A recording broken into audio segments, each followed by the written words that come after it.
संगठन एक दिन में खड़ा नहीं होता है। उसमें सदस्यों की कड़ी मेहनत, समर्पण और ठोस विचारधारा की बड़ी भूमिका होती है, जो इमारत के नींव की तरह दिखाई नहीं देती है। नरेंद्र मोदी, अमित शाह और योगी आदित्यनाथ की अगुवाई में बीजेपी ने एक ऐसा सियासी और सामाजिक इकोसिस्टम तैयार किया है जिसमें विरोधी पार्टियों की जीत के चांस दिनों दिन घटते जा रहे हैं। बीजेपी अब अटल और आडवाणी के दौर से निकलकर मोदी योगी युग में आ चुकी है, जिसमें पारंपरिक राजनीति की जगह एक बड़े तंत्र ने ले ली है, जो बीजेपी को इलेक्शन विनिंग मशीन का नाम देती है। आज की तारीख में कांग्रेस और दूसरी विरोधी पार्टियां जिस दौर से गुजर रही हैं, आज से 42 साल पहले कुछ ऐसी ही स्थिति जनसंघ की थी। उस दौर में इंदिरा के सुनामी में किनारे लग चुके जनसंघ के बड़े नेता समझ नहीं पा रहे थे कि इससे कैसे उबरा जाए। अटल बिहारी वाजपेयी और लाल कृष्ण आडवाणी वैचारिक धर्म संकट में फंसे थे, तो नानाजी देशमुख और सुंदर सिंह भंडारी जैसे नेता जनसंघ को फिर से मजबूत करने के पक्ष में थे। वाजपेयी और आडवाणी की जोड़ी ने जनसंघ के नाम और हिंदुत्ववादी राष्ट्रवादी नीतियों से पल्ला झाड़कर गांधीवादी समाजवाद के बूते सत्ता में आने का ताना बाना तैयार किया। अंधेरा छटेगा, सूरज निकलेगा, कमल खिलेगा।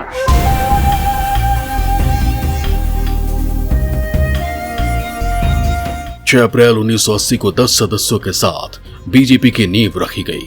एक ऐसी राजनीतिक पार्टी जिसमें गांधीवादी समाजवाद पर जोर था, जिसके ज्यादातर नेता जनसंघ से निकले थे। लेकिन बीजेपी में श्यामा प्रसाद मुखर्जी और दीनदयाल उपाध्याय की बात नहीं हो रही थी। एकात्म मानववाद की जगह नए भारत का सपना आंखों में पल रहा था। नए तरह की राजनीति की बात हो रही थी। पैसा और प्रतिष्ठा के पीछे पागल होने वालों के लिए हमारे यहां कोई जगह नहीं है।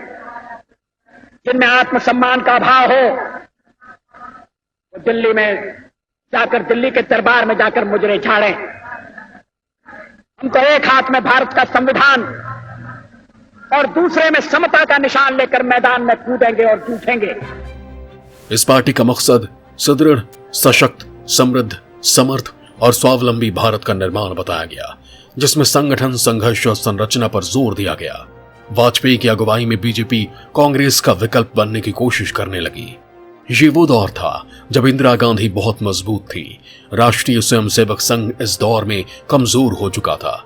संघ का बीजेपी को पूरा साथ मिलने लगा। राष्ट्रवाद को धर्म से जोड़ने की भी कोशिश हुई। साल 1984 के लोकसभा चुनाव में चुनावी जमीन पर इस पार्टी की पहली परीक्षा हुई।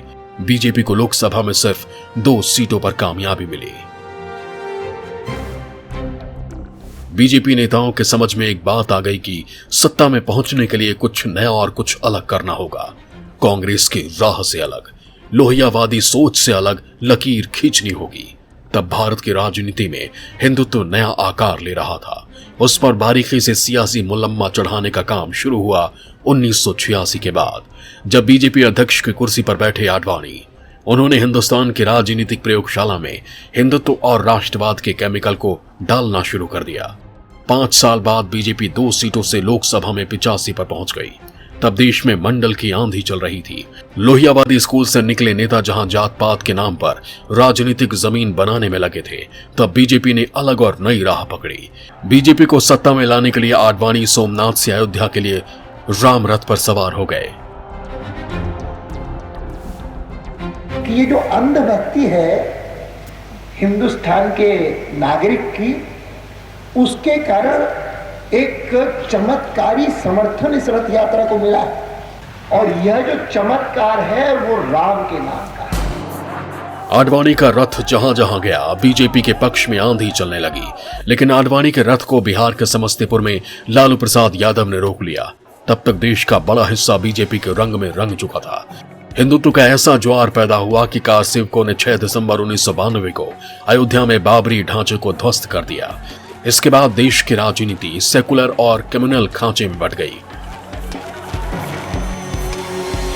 80 के दशक, 90 के दशक 2000 के बीच 2090 के अंत तक जब भाजपा सरकार 90 के बीच में हर जगह बनने लगा, तो ये फाउंडेशन लेइंग का सेकंड ये पड़ाव था और लोगों को लगा कि ये हाँ, अब ये एकदम एक जगह पर मजबूत तरीके से पहुंचा है, विचारधारा के आधार पर, संगठन के शक्ति के आधार पर, मुद्दों के आधार पर, और संघर्ष था, रचनात्मक कार्य भी था और कार्यशैली भी एक ऐसा बना इस पार्टी का जो कि आगे बढ़ते गया। बीजेपी रणनीतिकार धीरे धीरे पार्टी के विस्तार में जुटे रहे। वो साल 1996 का था। आडवाणी ने देश के मिजाज और राजनीतिक चरित्र को देखते हुए लोकसभा चुनाव से पहले वाजपेयी का नाम आगे कर दिया। बीजेपी के 161 कमल खिल गए। लोकसभा में बीजेपी सबसे बड़ी पार्टी बन गई, गठबंधन सरकार बनी और वाजपेयी प्रधानमंत्री।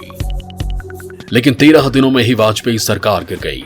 इस दौर में सत्ता के लिए जो गठजोड़ बना, उसमें बीजेपी ने अपने बुनियादी मुद्दे, मसलन अयोध्या में राम मंदिर, धारा 370 हटाने और यूनिफॉर्म सिविल कोड को किनारे रख दिया। वाजपेयी विस्तार की राजनीति करते थे तो रिश्तों को सहेजना भी जानते थे। धरती को पौधों की नहीं, ऊंचे कद के इंसानों की जरूरत है। इतने ऊंचे कि आसमान को छू लें, नए नक्षत्रों में प्रतिभा के बीज बोलें, किंतु इतने ऊंचे भी नहीं कि पांव तले दूब भी न जमे, कोई कांटा न चुभे, कोई कली न खिले, न वसंत हो न पतझड़ हो, सिर्फ ऊंचाई का अंधड़, मात्र अकेलेपन का सन्नाटा। मेरे प्रभु मुझे इतनी ऊंचाई कभी मत देना, गैरों को गले न लगा सकूं इतनी रुखाई कभी। साल 1998 में फिर बीजेपी का परचम लहराया। वाजपेयी प्रधानमंत्री बने। गठबंधन के साथियों को लेकर साथ चलना आग पर चलने से भी मुश्किल था, लेकिन वाजपेयी सबको साधते चलते रहे। उस दौर में नरेंद्र मोदी बीजेपी में महासचिव हुआ करते थे और दिल्ली की राजनीति में सक्रिय थे। बीजेपी की सोच के साथ आगे बढ़ने वाली पार्टी है, इसका अंदाजा उस दौर में उनके एक इंटरव्यू से होता है। मुझे लगता है हम जब निर्णय के पोजीशन में होते हैं, निर्णय हमारे हाथ में होता है करना, तब हमने रास्ते पर लड़ाई नहीं लड़नी होती है। हमारी ताकत, हमारा दम हमारे पॉलिटिकल विल पावर में होता है। हमारा पॉलिटिकल विल पावर हमारे डिसीजन से जुड़ा हुआ होता है। बीजेपी कितना हिसाब लगाकर किसी व्यक्ति को कोई जिम्मेदारी सौंपती है, इसका भी अंदाजा उसी इंटरव्यू में नरेंद्र मोदी के एक जवाब से लगाया जा सकता है। अगर पार्टी में ये सोच बनती है कि जनरेशनल चेंज लाना है तो कुछ नामों की चर्चा होगी। पार्टी को लगता है कि जेंडर चेंज करना है तो कुछ नामों की चर्चा होगी। पार्टी को लगता है कि बैकवर्ड फॉरवर्ड का सोचना है तो कुछ नामों की चर्चा होगी। पार्टी को लगता है कि नहीं भाई नॉर्थ साउथ का सोचना है तो कुछ नामों की चर्चा होगी। मतलब बीजेपी के हर फैसले के पीछे एक बहुत सोची समझी रणनीति काम करती है। हर फैसले के असर का पार्टी में 360 डिग्री विश्लेषण होता है, उसके बाद ही किसी नतीजे पर बीजेपी पहुंचती है। नरेंद्र मोदी की दूरदर्शी सोच को देखते हुए बीजेपी ने साल 2001 में उन्हें मुख्यमंत्री बनाकर गुजरात भेजने का फैसला किया, तो साल 2002 में गोधरा कांड हुआ। तत्कालीन गुजरात सरकार पर सवाल उठने लगे। चीफ मिनिस्टर के लिए मेरा एक ही संदेश है कि वो राजधर्म का पालन करें। राजा के लिए, शासक के लिए प्रजा में भेद नहीं हो सकता। वाजपेयी ने बड़े फैसले लेने में कभी हिचक नहीं दिखाई। पाकिस्तान से रिश्ते सुधारने के लिए अगर बस से लाहौर तक गए तो करगिल में घुसपैठियों की कब्र खोदने में भी देर नहीं लगाई। सत्ता में रहते बीजेपी ने अपना राजनीतिक आधार बढ़ाने के लिए नई सोशल इंजीनियरिंग शुरू की।